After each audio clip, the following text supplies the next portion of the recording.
আসসালামু আলাইকুম। আমি Hafizur Rahman, SP family YouTube channel থেকে সবাইকে স্বাগতম। আজকে আপনাদের জন্য রয়েছে সৌদি আরবে যারা এক্সিট যাবেন তাদের জন্য বিশেষ গুরুত্বপূর্ণ একটি মেসেজ এবং ভিডিও। যারা ফাইনাল এক্সিট যেতে যাচ্ছেন তাদের জন্য অবশ্যই ভিডিওটি গুরুতর এবং শুরু থেকে শেষ পর্যন্ত না টেনে দেখবেন।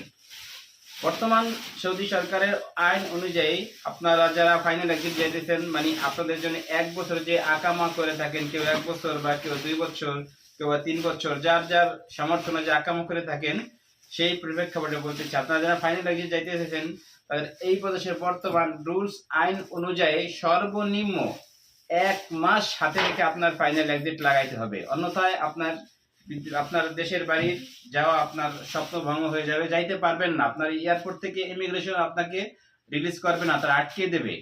তাই সবাইকে অনুরোধ করছি যে ভিডিওটি বেশি বেশি শেয়ার করে দেন।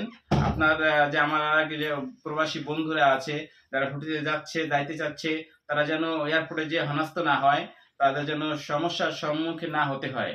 এজন্য আপনাদের সর্বোপরি জিনিসটা খেয়াল রাখবেন, আকামার রিনিউয়াল করার পরে আপনারা আমরা সাধারণত সবাই মিলে আমরা যতদিন দেখছি, আমিও নিজেও গেছি যে আমরা এক্সিট যেতে হলে আমরা 5 দিন 10 দিন 1 দিন হাতে রেখে আমরা এয়ারপোর্ট ইমিগ্রেশন ক্রস করি।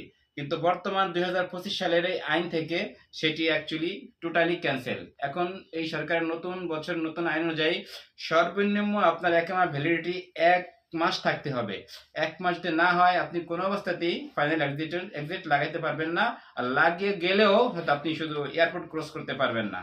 তাই মেসেজটি আপনাদের জন্য আমি আজ দিলাম, আপনারা সবাই শেয়ার করবেন।